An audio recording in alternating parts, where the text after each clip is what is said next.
Jesus, thank you Jesus. అయ్యా నా తండ్రి, మా తండ్రివి నువ్వు అయ్యా.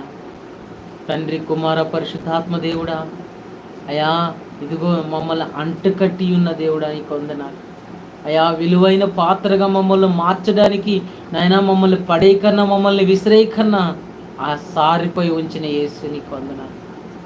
ఇదిగో ప్రభా, మేము వాక్యంలోకి వెళ్తుండగా మా మనోనేత్రాలు తెరవండి అయ్యా. నీ వాక్యం ఏదైతే మేము వినాలనుకుంటున్నామో మాతో మీరు మాట్లాడండి అయ్యా. ఈ వాక్యం ఎవరి దగ్గరికి వెళ్ళాలో వారు నాయన త్వరగా నా తండ్రి లైవ్లో రావాలా. అలాగే ప్రభా, ఈ వాక్యం నాయన వీడియో రూపం కింద చూస్తున్న వారికి నా తండ్రి దీవించు, ఆశీర్వదించి, అభిషేకించండి ప్రభా అయ్యా. ఎవరైతే చూడాలో వారే చూడాలా, ఎవరైతే నా తండ్రి నాయన చూడకూడదో వారు చూడకూడదు. యేసుక్రీస్తు నామము అద్భుతం జరిగించండి, ఆశ్చర్యకార్యాలు జరిగించండి. వాక్యం వింటుండగానే ప్రభా అయా నా తండ్రి వారి హృదయంలో ఉన్న మాలిన్యం వెళ్ళిపోవాలా, వారి హృదయం అంతా విశ్వాసం చేత నింపబడాలా. అద్భుతం జరిగించు, ఆశ్చర్యకార్యాలు జరిగించు. నీ నామాన్ని మహింపరచుకో, నీ చిత్తమే మా జీవితాల్లో జరిగించు అయా. వాక్యం వింటుండగానే మా కళ్ళు తెరవబడాలా ప్రభా అయా. నీ శిష్యులు కళ్ళు తెరచలాగిన ఇదిగో నా తండ్రి నాయన అయా, నా తండ్రి నాయన లూదియా హృదయం తెరవబడినట్లుగా నా తండ్రి భక్తురాలు హృదయం తెరవబడినట్లు మా హృదయాలు కూడా మీరు తెరవమని, నీ నామాన్ని మహింపరచుకోమని, సకల మహిమ ఘనత ప్రభావం నీకు మాత్రమే చెల్లించుకుంటూ నజరేయుడికి యేసుక్రీస్తు శక్తి కలిగిన నామంలో అడిగి బ్రతిమలాడి వేడుకుంటాం మా యొక్క తండ్రి. Amen, amen, amen. Thank you friends, thank you so much. మరి ఈరోజు మనము 43 కింద హగ్గై జీవితం, హగ్గై కోసం చూస్తున్నాం కదండి. మనం హగ్గైని మరి మనము ఈ యొక్క 3 రోజుల నుంచి హగ్గై కోసమే చూస్తున్నాము. పార్ట్ 1, పార్ట్ 2 చూడని వారు చూడండి ఈ లైవ్లో. మరి మనము ఇంకా టైం ఆలస్యం చేయకన్నా మనము దేవుని వాక్యంలోకి వెళ్దాం. గ్రేట్ ప్రివిలేజ్ అండి హగ్గై.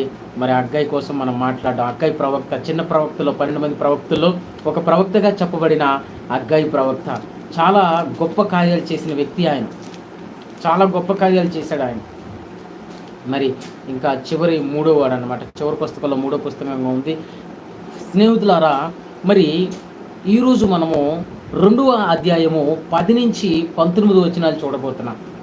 ఒక భాగం కింద చేసి భాగాలు కింద మనం చేసి చూసాం. హగ్గయి పుస్తకం మొత్తం మనం చూడబోతున్నామని చెప్పి మరి ఆ పుస్తకం అంతా మనం చూస్తున్నాము, ఇంట్రడక్షన్ ఇస్తున్నాము. అంతేకాదు మరి ఏ రీతిగా ఏంది అవన్నీ కూడా మనం చూస్తూ వస్తున్నాం. అయితే ఇప్పుడు 10వ అధ్యాయము 19వ వచనంలో మనం ఉన్నాము. దాని ముందు వచనాలు కూడా ధ్యానించడం జరిగింది. ఈరోజు మనము 10 నుంచి 19 వచనాలు మనం ధ్యానించబోతున్నాం. అయితే ఈ 10వ వచనం నుంచి మనం చూస్తే 2 నెలల తర్వాత దేవుని నిబంధనకు నమ్మకముగా ఉండుమని ప్రజలకు తెలుపుతూ వచ్చాడు హగ్గయ్య. అంతేకాదు ఆచార నిబంధన పవిత్రతను గురించి చర్చించాడు. మరియు లేవికాండంలో ఉన్న ప్రాముఖ్యమైన అంశాలను గురించి చెప్పాడు ఆయన. హగ్గయితో దేవుడు మాట్లాడుతున్న మాటలు మరి ఈ యొక్క వచనాల్లో ఉంటున్న మాటలను మనము ధ్యానించబోతున్నాం. చూడండి ఆయన ఏం చేశాడంటే, మరి పాత నిబంధనలో ఉన్న లేవి కాండము, ఆ యొక్క లేవి కాండము మరి ఆ పాత రోజుల్లో ఆయన ఇచ్చిన నిబంధనలు జ్ఞాపకం చేస్తూ మరి ఆ ప్రజలతో మాట్లాడడం జరుగుతుంది. ఇజ్రాయేల్ ప్రజలు మరి మనకు తెలుసండి, ఇజ్రాయేల్ ప్రజలు మనం ఏం చూసాము, ఇజ్రాయేల్ ప్రజలు మరి బబులోను దేశంలో బానిసత్వపు జీవితాన్ని జీవించి 70 సంవత్సరాల తర్వాత పర్షియన్స్లో రూల్లోకి వచ్చిన తర్వాత మరి బబులోను సామ్రాజ్యం కూలిపోయింది, అది అంతమించిపోయింది. నెబుకద్నెజర్ అంతమించిపోయారు, ఆయన కూలిపోయింది వారి రాజ్యం కూలిపోయిన తర్వాత పర్షియన్స్ వచ్చారు. వాళ్ళు మరి ఇజ్రాయేల్ ప్రజలు బానిసలుగా ఉన్న చెరడు పట్టబడిన బబులోనులో బానిసలుగా ఉన్న వారందరినీ ఏం చేశారంటే, చెరపట్టిన వారందరినీ యెరూషలేము మీరు వెళ్ళొచ్చు అని అన్నప్పుడు మరి యెరూషలేముకి మరి వీరు వచ్చేసి ఏం చేస్తున్నారండి, ఆ శిథిలమైపోయిన ఆ దేవాలయం, బబులోను వారు వచ్చి ఆ దేవాలయాన్ని కొల్లగొట్టారు, శిథిలం చేసి వెళ్ళిపోయారు. మరి శిథిలమైపోయిన ఆ దేవాలయాన్ని ఎవరు పట్టించుకోవట్లే. అయితే ఇప్పుడు మరి హగ్గయి ప్రవచించిన ప్రవచనాల ద్వారా 1వ అధ్యాయంలో మనం చూడగలము. ఆ ప్రవచనాల ద్వారా మరి ఆ యొక్క మాటల ద్వారా మనకెందుకు ఆశీర్వాదం లేదు, మనకెందుకు నిందలు, మనకెందుకు ఆర్థిక పరిస్థితులు, మనకెందుకు ఈ స్థితి ఆ స్థితి అని చక్కగా ఆయన మాట్లాడినప్పుడు ప్రజలందరూ అంగీకరించి ఆయన యొక్క మరి రాజ్యం కట్టే పనిలో ముందుకొచ్చారు. రాజ్యం కట్టే పనిలో ముందుకు వచ్చారు. అయితే కడుతూ కడుతూ ఉండగానే ఈ యొక్క మనం కట్టే మరి వారి యొక్క కట్టే ఆ యొక్క మందిరాన్ని దేంతో పోల్చుకుంటున్నారంటే సొలొమోను గారు కట్టిన 5 సంవత్సరాల ముందు సొలొమోను గారు కట్టిన ఆ యొక్క మందిరానికి ఈ మందిరానికి టాలీ చేసుకుంటున్నారు. అయ్యో ఆయనలాగా మనం కట్టలేకపోతున్నామే, మనకు అందంగా లేదే, సుందరంగా లేదే అని చెప్పి వాళ్ళు టాలీ చేస్తూ వస్తుండగా మరి దేవుడు వారితో అనేక విధాలుగా మాట్లాడుతా ఇప్పుడు మనం 3వ పార్ట్లో చూస్తున్నాము. ఇప్పుడు అంతేకాదు, మీరు కడుతున్న మందిరము చక్కగానే ఉంది, కానీ ఒక్కసారి జ్ఞాపకం చేసుకోండి, మీరు కట్టే మరి మందిరము అందంగా కాదు కానీ నిబంధన పవిత్రతను గురించి ఆయన చెప్పుకుంటూ వస్తున్నాడు. అంతేకాదు, ఎవరైనా వెళ్ళి ఒక శవాన్ని తాకి ఆచరింపక అపవిత్రుడు అయినప్పుడు అతడు కొంత ఆహారమును తాకితే అది కూడా అపవిత్రం అవుతుంది అని అతడు అడిగాడు. కొంతమంది లేవికాండం తెలిసిన యాజకులు అవునని ఉత్తరం ఇచ్చారు. చూడండి, మరి హగ్గయి గారు ఆ రోజుల్లో జరిగిన ఆ లేవికాండపు కొన్ని అంశాలని మరి చెప్పడం మొదలుపెట్టాడు. ఏమని చూడండి, ఒక వ్యక్తి లేదా ఒక యాజకుడు కానీ వాళ్ళు కానీ ఏం చేసినా కూడా ఈ శవాన్ని ముట్టుకొని వచ్చి ఒక ఆచరణలో పెట్టకన్నా వారు వచ్చి మరి ఆ యొక్క ఆహారాన్ని ముట్టిని అట్లా ఆహారం అపవిత్రమైపోద్దంట, అపవిత్రమైపోద్ది. ఆ రోజుల్లో చెప్పబడిన మాటలు ఇవి, ఆ రోజుల్లో చెప్పబడిన మాటలు అపవిత్రం అయిపోతుంది అని చెప్పి అంతేకాదు మరి ఏం చెప్తున్నాడంటే మరి ఆ రీతిగానే అపవిత్రం అవుతుంది కదా అని కొంతమంది యాజకులను అడిగినప్పుడు ఆ యాజకులు ఏం చెప్తున్నారో తెలుసా? ఆ యాజకులు చెప్తున్నారు కదా, ఆ లేవికాండం తెలిసిన యాజకులు అంటున్నారు, అవును ఇది నిజం అని చెప్పి వారు మాట్లాడుతూ వచ్చారు. అవునని చెప్పి మాట్లాడుతూ వచ్చారు. అంతేకాదు, అప్పుడు హగ్గయి దానిని ఒక ఉపమానంగా మార్చి చెప్పాడు. ఒక ఉపమానంగా మరి ప్రజలతో చెప్పడం అనేది జరిగాడు. ఇశ్రాయేలీయుల విషయంలో కూడా ఇలాగే జరుగుతుందని, దేవాలయాన్ని నిర్మించడంలో వారి చేతులు ఎలా ఉన్నాయో చూసుకోవాలని అతడు చెప్పాడు. మీరు కూడా మీ యొక్క హృదయం ఎలాగుంది, మీ మనస్సు ఎలాగుంది, దేవుని ఆలయం కడుతున్నారు కదా, మీరు ఏ రీతిగా కడుతున్నారు, మీరు కట్టే చేతులు నమ్మకంగా ఆ యొక్క దేవాలయాన్ని కడుతున్నారా లేదా అని చెప్పి హగ్గయి వారితో మాట్లాడడం జరుగుతుంది. హగ్గయి అయిన ప్రవక్త గారు ప్రజలతో మాట్లాడడం జరుగుతుంది. అంతేకాదు, ప్రస్తుత తరం వారు తమను తాము తగ్గించుకోకపోతే, తమ అన్యాయాలను అక్రమాలను విడిచిపెట్టకపోతే ఇక వారు తమ చేతులతో నిర్మించిన ఏదైనా సరే, ఆఖరికి దేవాలయమైనా సరే, అది అపవిత్రంగా ఉంటుందని హగ్గయి వారిని హెచ్చరించాడు. చూడండి, మీ యొక్క ఏం మారాలంట?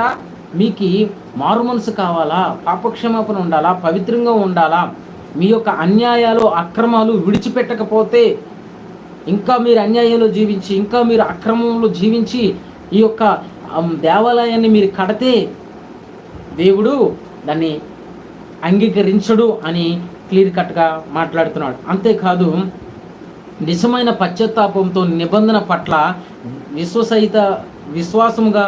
విశ్వాసం ద్వారా మాత్రమే వారు నిర్మించితే దేవుడు తన రాజ్యాన్ని స్థాపించి ఆశీర్వాదం తేవడానికి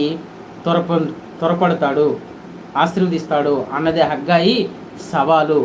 ఆశీర్వాదాలు వారి చేతుల్లోనూ ఉంది అని చెప్పి ఆ యొక్క ఇజ్రాయేల్ ప్రజలతో మాట్లాడడం, ఆ యెరూషలేములో మాట్లాడడం అనేది జరుగుతుంది. ఇజ్రాయేల్ ప్రజలతో ఏమని మాట్లాడుతున్నారండి? ఆశీర్వాదాలు ఎక్కడో లేదు, మీ చేతుల్లో ఉంది, కానీ నిజమైన పశ్చాత్తాపంతో ఆ నిబంధనని జ్ఞాపకం చేసుకొని మారు మనసు పాపక్షమాపణతో హృదయ శుద్ధితో మనం ఆ యొక్క నిర్మాణాన్ని కట్టినప్పుడు, ఆయన రాజ్యం స్థాపించినప్పుడు ఆశీర్వాదాలు మనం తనంతట అవే మన మీదకి వస్తాయి అని చెప్పి చక్కగా మరి హగ్గయి గారు వారితో మాట్లాడుతున్నాడు. తన ప్రజలు విశ్వాసం చేత నింపబడాలి, విశ్వాస పాత్రలు ఉండాలి అన్నది దేవుడు ఎదురు చూస్తున్నాడు. విశ్వాసంగా ఉండాలా, విశ్వాసం కలిగిన జీవితం జీవించాలా అని ఇజ్రాయేల్ ప్రజల్ని హగ్గయి ప్రవక్త గారు మరి హెచ్చరిస్తున్నారు. హగ్గయి బోధించినది సరిగ్గా అరణ్యంలో తిరిగి వచ్చిన వాగ్దాన దేశంలో ప్రవేశించుతున్న ఆ తరం ప్రజల ముందు ఉంచిన ఎంపికలాగా ఉంది. మరి హగ్గయి గారు బోధించిన బోధ ఎలాగుందో తెలుసా?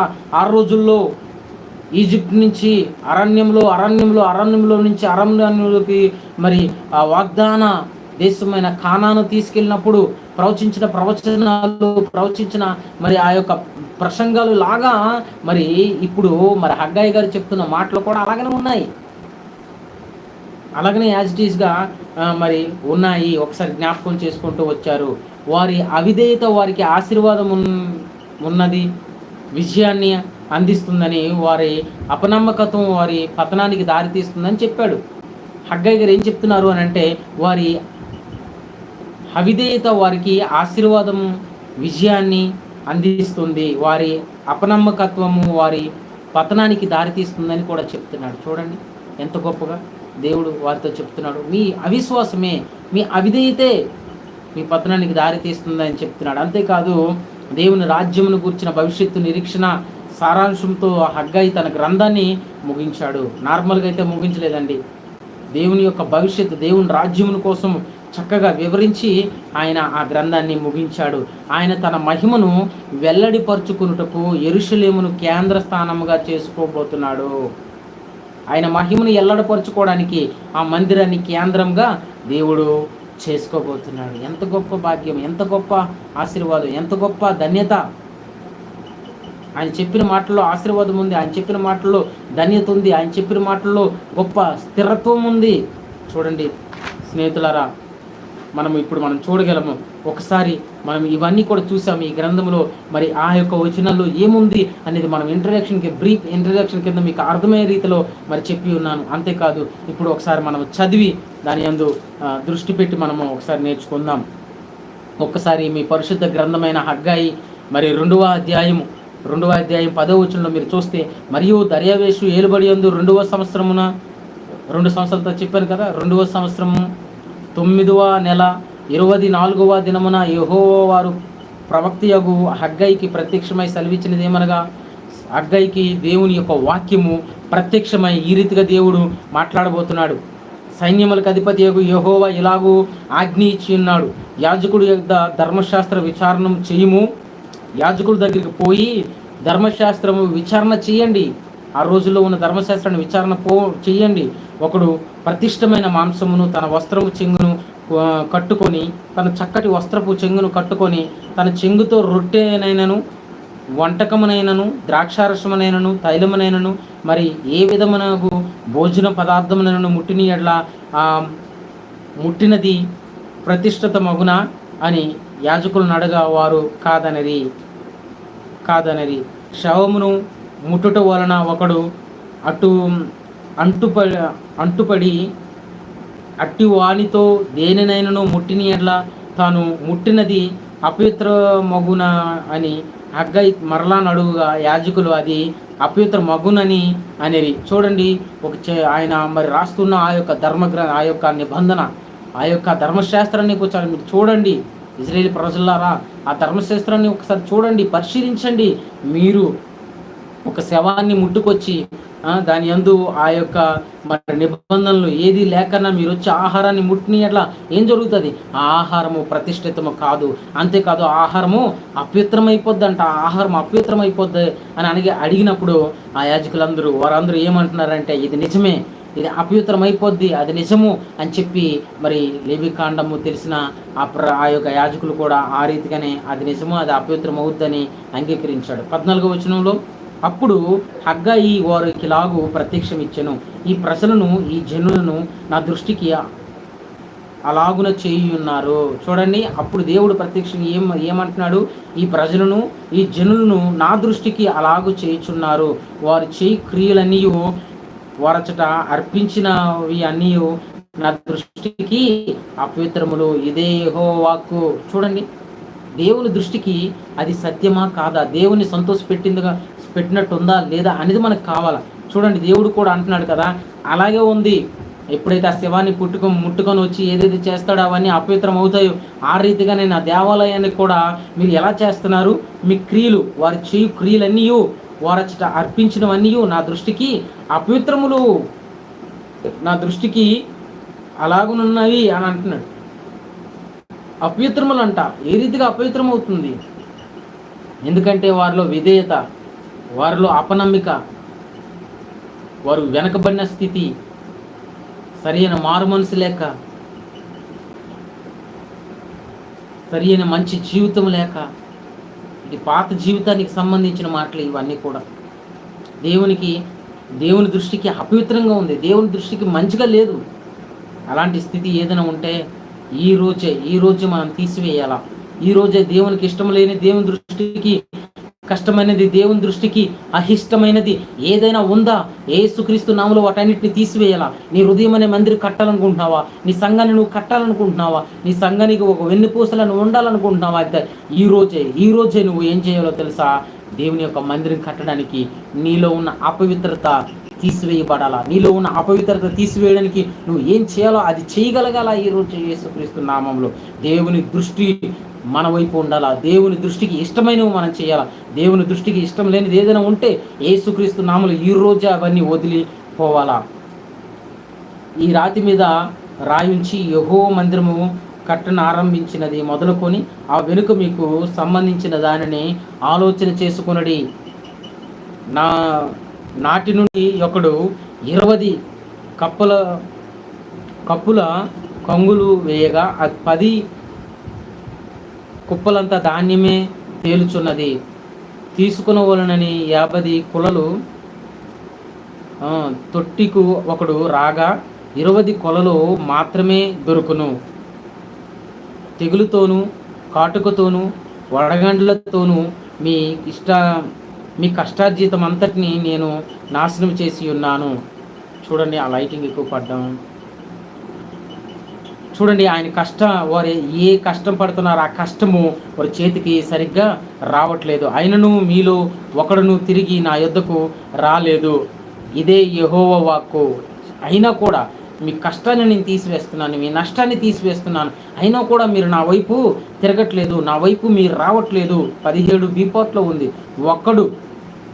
అయినను మీలో ఒక్కడు తిరిగి నా యొద్దకు రాలేదు. ఒక్కడు కూడా తిరిగి ఆయన దగ్గరికి వెళ్ళలేదు. మారు మనసుతో, పశ్చాత్తాపముతో దేవుని వైపు వెళ్ళలేదంట. ఇంత నష్టపరిచిన, ఇంత కష్టపరిచిన, ఇంత దుఃఖపరిచిన, ఇంత అనారోగ్యం కలిగించిన, ఎంత ఆర్థిక స్థితులు కలిగించినప్పటికీ, ఆశీర్వాదకు లేని స్థితి ఉన్నప్పటికీ కూడా దేవుని వైపు తిరగట్లేదంట. ఒకడు తిరిగి నా యొద్దకు రాలేదు అని దేవుడు మరి ఆయన తన సుహగా తన నోటితో చెప్తున్నాడు అన్నమాట. రాలేదు. ఇదే యెహోవా. మీరు ఆలోచించుకునండి, ఒక్కసారి జ్ఞాపకం చేసుకునండి. మీరు దేవునికి ఇష్టమైన పనులు చేస్తున్నారా? దేవునికి అహిష్టమైన పని చేస్తున్నావా? నువ్వు దేవునికి ఇష్టమైన పని చేసినట్లయితే నువ్వు మారు మనసు ఉంటుంది, నీకు పాపక్షమాపణ ఉంటుంది, నీకు రక్షణ నువ్వు కాపాడుకుంటావు, నీచమైన బుద్ధి ఉండదు, అపవిత్రమైన ఆలోచనలు ఉండవు, అపవిత్రమైన క్రియలు ఉండవు. అంతేకాదు, నీ జీవితంలో మోసం ఉండదు, అపనమ్మిక ఉండదు.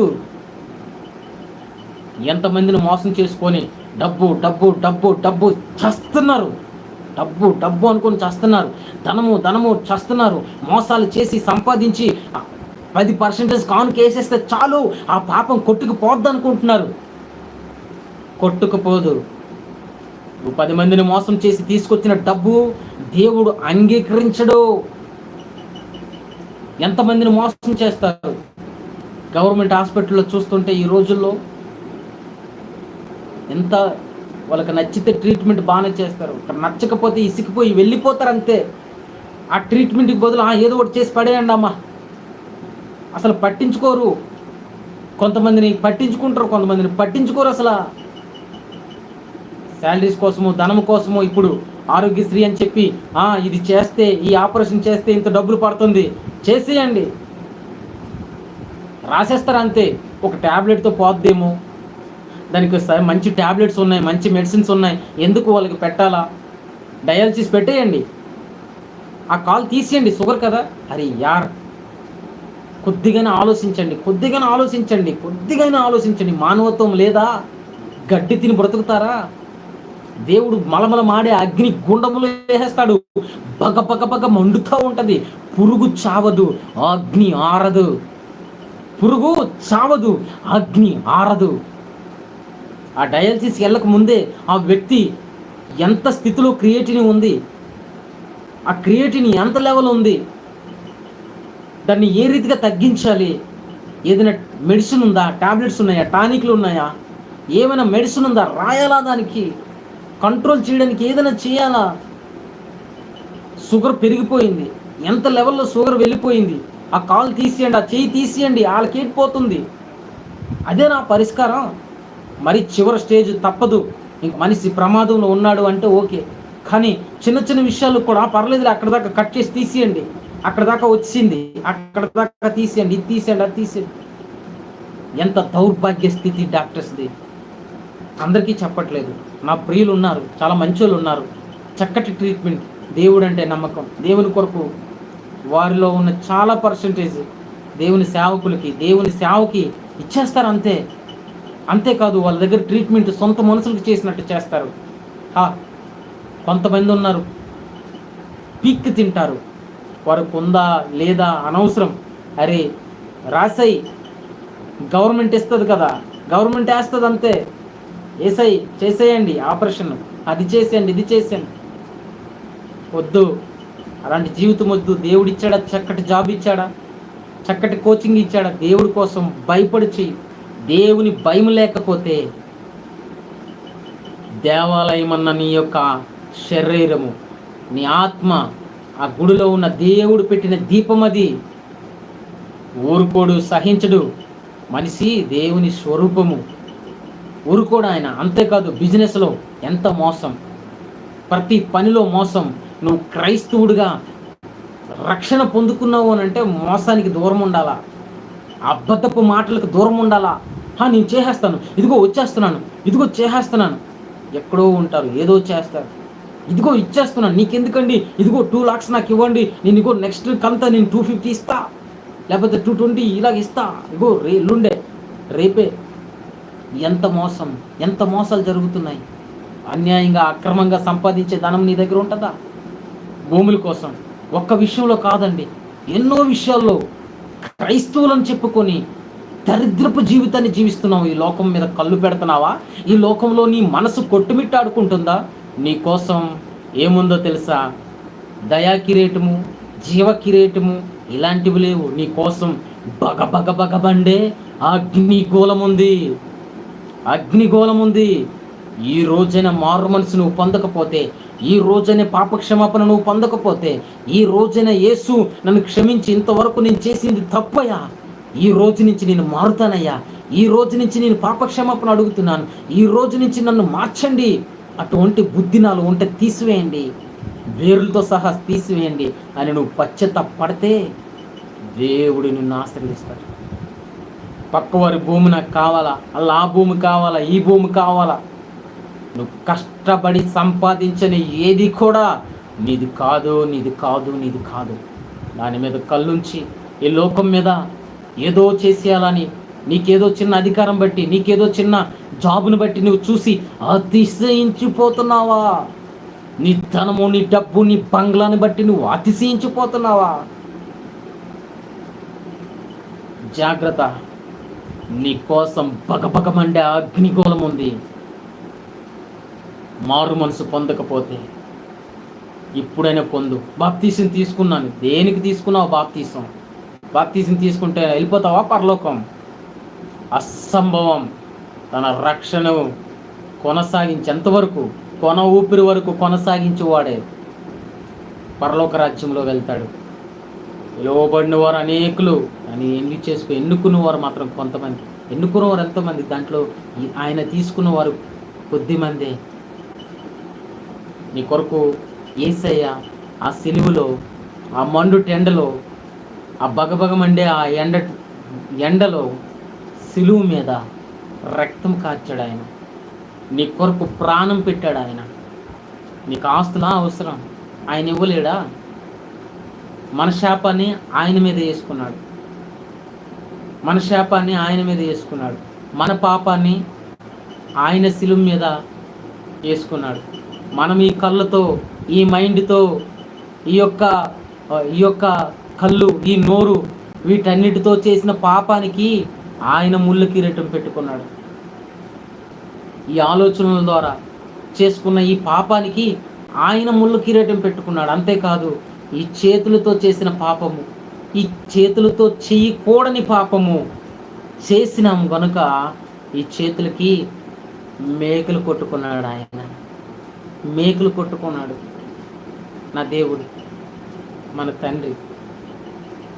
ఆయన మనం కాళ్ళు చేత ఎల్లకూడని స్థలాలకి వెళ్ళి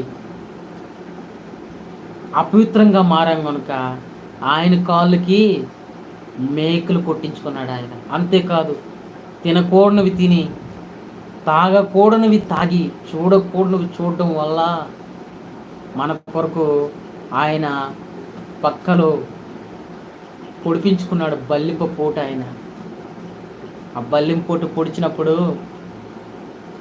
రక్తము, వాటర్, నీళ్ళు రెండు కారాయంట. ఒక మనిషి చనిపోతే అతనిలో నుంచి బ్లడ్, వాటర్ రెండు కలిసి వస్తాయంట. తండ్రి అయిన దేవుడు ఎంత గొప్ప దేవుడు! ఆయన ఎంత గొప్ప దేవుడు! ఆయన ప్రేమను ఇంకా నువ్వు ఎరగవా? నామమాత్రపు క్రైస్తవుడిగానే ఉంటావా? ఎంతకాలం అన్యాయం చేస్తావు? ఒక వ్యభిచార దురాత్మ నిన్ను పట్టి ఉంటే దేవుడు విడిపిస్తాడు. ఒక దొంగతనపు దురాత్మ లేదా అబద్ధపు దురాత్మ నిన్ను పట్టి ఉంటే దేవుడు విడిపిస్తాడు. కానీ కోరుండి ఒకరిని నువ్వు మోసం చేస్తే, ఒకరి జీవితాన్ని నువ్వు కోరుండి గెలికితే, ఓ నాకు అధికారం ఉంది, ఓ నాకు బలం ఉంది, ఓ నాకు సత్తు ఉంది, ఓ నేను జ్ఞానవంతుడిని, నేను బలవంతుడిని, నాకు అధికారం ఉంది, నేను జాబులో ఉన్నాను, నాకు ధనం ఉంది అని నువ్వు విర్రవీగితే దేవుడు నీ కొరకు ఏముంచాడో తెలుసా? నరకనుంచాడు. బగ బగ బగ మండే అగ్నిగోళం నీ కొరకే ఉంది. ఈరోజు కూడా మారు మనసు పొందవా? ఈరోజు చనిపోతే ఎక్కడికి పోతావు? నువ్వు పోరాడుతున్న నీ ఆస్తులు, నువ్వు కట్టుకున్న నీ బంగ్లా, నువ్వు ఉంచుకున్న ధనము ఎవరు సొత్తవు? ఎవరు అనుభవిస్తారు దాన్ని? నీ మందిరాన్ని ఈరోజు నువ్వు కట్టుకోవాలా? నీ శరీరము, నీ ఆత్మ అన్న మందిరము నువ్వు ఈరోజు కట్టుకోవాలా? ఇంకెప్పుడు మారు మనసు పొందుతావు? ఇంకెప్పుడు పాపక్షమాపణ పొందుకుంటావు? ఇంకెప్పుడు ఆ సిలువ మరణాన్ని ధ్యానిస్తావు? ఆయన ప్రేమను ధ్యానిస్తే ఈ లోకంలో ఉన్న దేని వైపు మనం చూడము. ఈ లోకంలో ఉన్న దేని వైపు చూడము. ఇలాంటి మెసేజ్ చెప్తే మాకు అసహ్యం పడుతుంది. ఇంతట్టు మాకు వినబుద్ధి కావట్లేదు. వినబుద్ధి కాదు. మీకు వరాలు, తైలాభిషేకం ఇచ్చేస్తాను రా అని అంటే పరిగెట్టుకొని వస్తావు. తైలాభిషేకమా నీకు కావాలా? తైలాభిషేకం అంటే నువ్వు ఎన్ని పాపాలు చేసే, ఎన్ని తప్పులు చేసే 10% ఇంకా నువ్వు ఇచ్చే మంచి ఆఫరింగ్. అప్పుడు ఏం జరుగుతుంది? మీకు తైలాభిషేకం చేసి మీ పాపాలన్నీ పోయినట్లుగా తైలాభిషేకం చేసేస్తాము కదా. తైలాభిషేకం తప్పు అని నేను అనట్లేదు. ఈవెన్ నేను చేస్తున్నాను. ఈవెన్ నేను తైలం పోసి ఎంతోమందికి స్వస్థపరిచాను, ఎంతోమందికి మరి అభిషేకించాను. బాప్తీసం తీసి కొద్ది మందిని బాప్తీసం తీసి వారికి నేను అభిషేకించడం జరిగింది. అది కాదు ప్రియురా, ప్రతిదానికి అభిషేకం. అభిషేకం. ఏ అభిషేకం వస్తుంది? నీ జీవితమే సరిలేదు, నువ్వు పరిశుద్ధతే లేదు నీ జీవితంలో, ఎలాగ అభిషేకం వస్తుంది? ఇక్కడ దేవుడు అడుగుతున్నాడు. ఇక్కడ ఒక్కడైనా తిరిగి నా యొద్దకు రాలేదు. 17వ వచనము మీరు చూస్తే బీపాట్లో, అయినను మీలో ఒక్కడు తిరిగి నా యొద్దకు రాలేదు. నువ్వు రాని ఎడ్లా చూసుకో, జ్ఞాపకం పెట్టుకో. మీరు ఆలోచించుకొనుడి.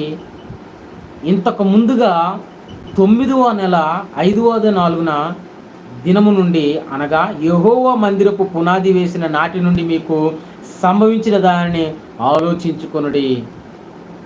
కోట్లలో ధాన్యం ఉన్నదా? ద్రాక్ష చెట్లైనను, అంజరుపు చెట్లైనను, దానిమ్మ చెట్లైనను, ఒలివ చెట్లైనను ఫలించకపోయిను కదా. అయితే చూడండి, ఏది ఫలించట్లేదు కదా. ఎందుకు ఫలిస్తాయి? నీకు అనారోగ్యం వస్తే తాయెత్తు కట్టించుకోవడానికి వెళ్ళిపోతున్నావు. నీకు అనారోగ్యం వస్తే ఏం చేస్తున్నావు? తాయెత్తు కట్టండి. తాయెత్తు అల్లా ఎవరో చెప్తారు ఆ పక్కన, ఆ అమ్మ ఈ అమ్మ వచ్చి శివు దగ్గర చెప్తుంది. ఏమని చెప్తుంది? ఆ యొక్క ఉన్నాడు ఆయన బాగా కడతాడు. ఆయన వెళ్ళి కట్టించుకుంటాడు తాయెత్తులు. ఆ తాయెత్తులో ఏముంటుందో తెలుసా మీకు? బుర్ర పాడైపోద్ది మీకు. పంది విసర్జించిన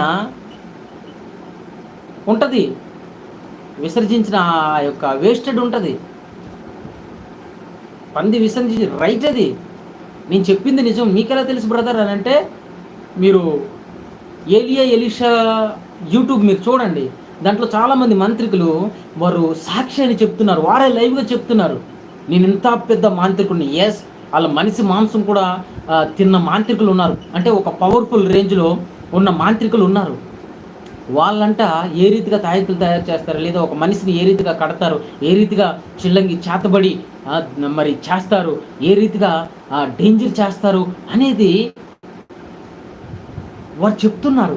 చెప్తా ఈ శక్తులన్నిటికంటే ఒక శక్తి ఉంది, ఆయనే సార్వభౌముడు, సర్వశక్తి కలిగిన దేవుడు యేసుక్రీస్తు దగ్గర ఏదో గొప్ప శక్తి ఉంది, ఈ శక్తిని అన్నిటిని ఆపివేస్తుంది. ఆ శక్తితో నేను తెలుసుకోవాలని బైబిల్ చదవడం మొదలుపెట్టా. దేవుని వాక్యం నాకు పట్టుకుంది, అంతే పరిశుద్ధాత్మ కార్యం నాలో జరిగింది. నేను మారు మనసు పొందాను. ఇప్పుడు యేసుక్రీస్తుని సేవిస్తున్నాను, ఆ దురాత్మలను కాదు, యేసుక్రీస్తుని సేవిస్తున్నాను. నువ్వు మాత్రం బాగోలేకపోతే తాయెత్తుల దగ్గర పరిగెట్టు, ఆ బుద్ధిహీనమైన పనులు చేయి. నీకోసం ఏముంది? బగబగమండే అగ్ని ఉంది, పరిగెట్టు. నమ్మితే ఏసైనైనా నమ్మాలా, లేదా దియాన్నైనా నమ్మాలా. మధ్యలో ఉండకండి, దయచేసి ఉండకండి. ఈ జీవితం శాశ్వతమైనది కాదు. ఈ నీటి బుడగ లాంటి జీవితం మనది, నీటి బుడగ వంటి జీవితం మనది. ఏ క్షణాన ఏమవునో ఎవరు ఎరుగను, ఎవరికి తెలుసు? కేరళలో ఏం జరిగిందో తెలుసు కదా. గృహాలు, కార్లు ఎన్నోసార్లు మనం చూసాం, ప్రళయాల్లాగా వచ్చి ఎంతోమంది కొట్టుకుపోయారు. వారి ఏటీఎం ఏటైపోయిందో, వారు దాచుకున్న ధనం ఏటైపోయిందో, వారు బీరువాలో దాచుకున్న ఆ బంగారాలు ఏటైపోయాయో ఎవరికి తెలుసు? వాళ్ళకున్న సెక్యూరిటీ గార్డులు ఎక్కడికి పారిపోయారు? వరకున్న బలము, ప్రోటీన్ ఫుడ్ డైలీ తిని ఎక్సర్సైజ్ చేసిన ఆ కండలు ఎక్కడికి వెళ్ళిపోయాయో? స్నేహితులారా, దేవుడు ఏదో నీతో మాట్లాడాలనుకొని మాట్లాడుతున్నాడు. ఈరోజు నేనేమి ఇంత ప్రిపేర్ కాలే, ఇలా చెప్పాలి అని, లేదా నేను ఏమి అంత ప్రిపేర్ ఏం కాలే. నేను హగ్గాయి మరి చదువుతున్నా, ధ్యానం చేశా. అంతేకాదు దీని బ్యాక్గ్రౌండ్ ఏంటి అని నేను బ్యాక్గ్రౌండ్ కూడా చూసుకున్న. ఆ బబులోనులు వారి దగ్గర నుంచి స్లేవ్గా వచ్చిన తర్వాత శిథిలమైపోయిన యెరూషలేముని వారు చక్క చేసుకున్నారు. అంతేకాదు వారి ఇల్లులు రంగులుగా కట్టుకున్నారు. అయితే దేవుని మందిరము అలాగ పడిపోయిందని చెప్పి హగ్గై ప్రవక్తతో దేవుడు మాట్లాడి, ఆ శిథిలమైపోయిన దేవాలయాన్ని మనం కట్టాలా, మనం మంచి ఇల్లులు కట్టుకొని రంగురంగుల ఇల్లులు కట్టుకొని సంతోషంగా ఉంటే సరిపోద్దా? దేవునికి సంతోష పెట్టాలా, దేవుని రాజ్యం కట్టాలా అని చెప్పి హగ్గైతో మాట్లాడటం మొదలుపెట్టాడు దేవుడు. అది మొదలుపెట్టిన తర్వాత మరి ఆ 70 సంవత్సరాల తర్వాత వీరు వచ్చి దేవుని రాజ్యం కడుతున్నారు. దేవుని యొక్క సన్నిధి, ఆ యొక్క మందిరం కడుతున్నారు. ఆ మందిరం కడుతున్నప్పుడు మరి సొలొమోన్ని జ్ఞాపకం చేసి ఈ మందిరం బాగోలేదు అని అనుకున్నారు. తర్వాత మరలా లేదు ఏం కాదు, దేవుడు ఉన్నాడు మన తోడు, మన ధైర్యంగా అని చెప్పి మరలా ముందుకెళ్ళి చక్కగా ఇది చేసిన తర్వాత మరి ఇప్పుడు దేవుడు ఈ యొక్క వచనాల ద్వారా ఏం మాట్లాడుతున్నాడు ఏంది అనేసి నేను ఆ యొక్క రచయిత ఏం చెప్తున్నారు, లేకపోతే ప్రవక్త ఏం మాట్లాడుతున్నారు, ఇది బ్యాక్గ్రౌండ్ ఏంటి, ఇవన్నీ చదివాను, ఇవన్నీ రాసుకుంటున్నాను చక్కగా మీకు చెప్పాలని చెప్పి. కానీ దేవుడు ఇన్ని మాటలు ఈ రోజులో దీంట్లో దాచిపెట్టాడు. స్నేహితులారా, ఈరోజు నీ స్థితి మార్చుకో,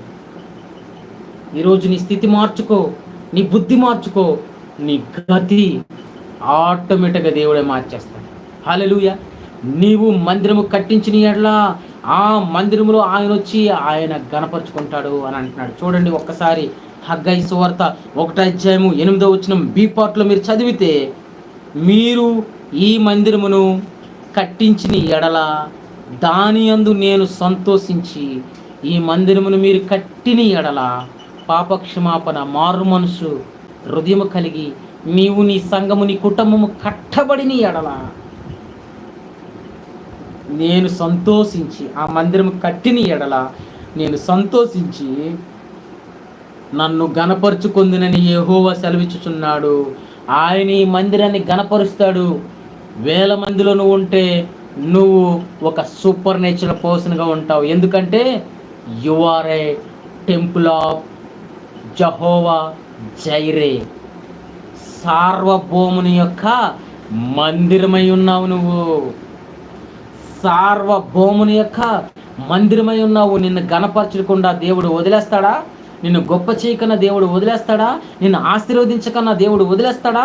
అపాయాలు రావచ్చు, రాజ్యాలు కూలిపోవచ్చు, నీ వైపు, నీ కుడివైపు, నీ ఎడం వైపు 10,000 మంది కూలిపోయినను నీకు మాత్రం ఏ అపాయము రానివ్వను అన్న వాగ్దానం ఎక్కడికి పారిపోద్ది?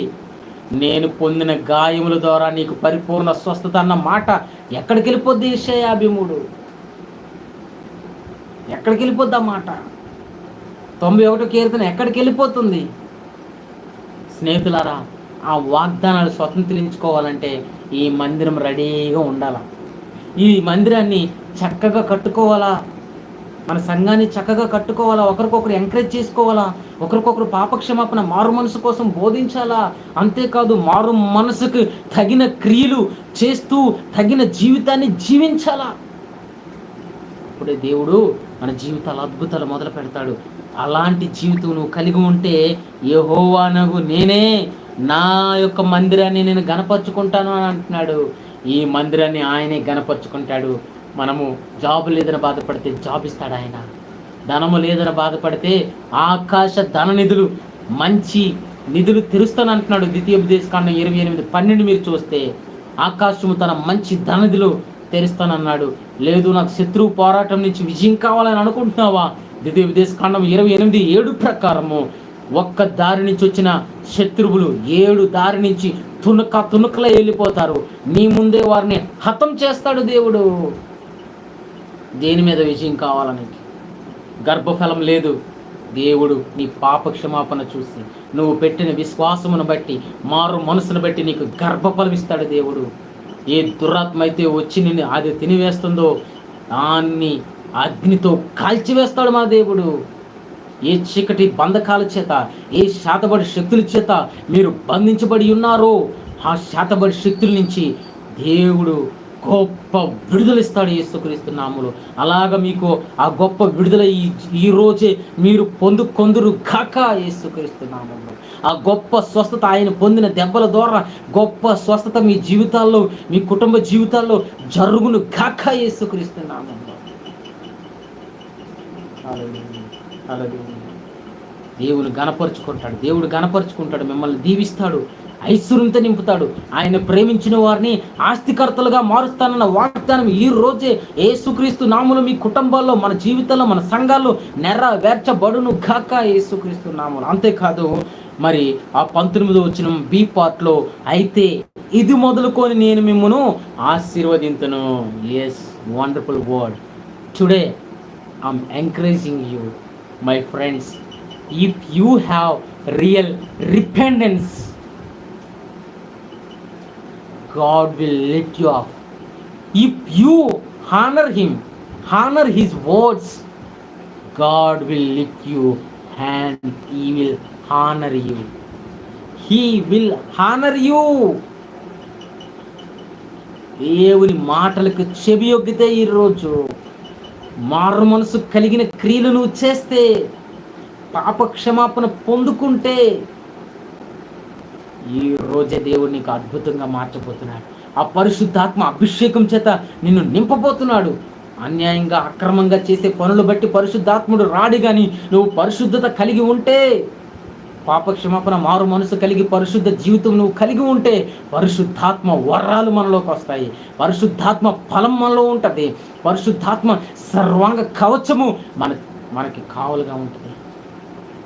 మనం ధరించుకుంటాము పరిశుద్ధాత్మ బాప్తిస్మ. ఆ అభిషేకం చేత మనము నింపబడతాము. ప్రియులారా, ఈరోజు సందేశం నీతోనే మాట్లాడుతున్నాడు దేవుడు, నీతోనే మాట్లాడుతున్నాడు. ఈరోజు నీతోనే మాట్లాడుతున్నాడు. ఇది మొదలుకొని మిమ్ము ఆశీర్వదింతును, నిన్ను ఆశీర్వదిస్తాడు.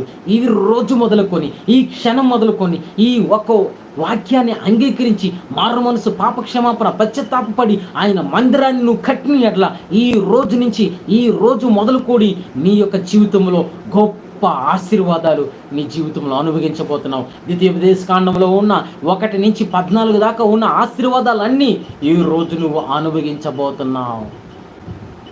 ఈ రోజు మొదలుకొని, ఈ క్షణం మొదలుకొని. హల్లెలూయా. మనం ప్రార్థన చేద్దామా? ఈరోజు నీవు, నీ కుటుంబము, నీ సంఘము బహుగా బడబోతుంది. హల్లెలూయా. ఈ క్షణం ఈ క్షణం మొదలుకొని ప్రార్థన చేద్దామా?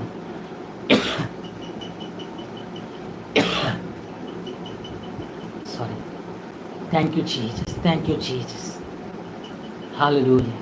అయ్యా, ఈరోజు నా తండ్రి నాయన, మీరు నిజంగా మాతో మాట్లాడారయ్యా నాయన. ఈరోజు నిజంగా మాతో మాట్లాడారు. నీకు వందనాలు అయ్యా.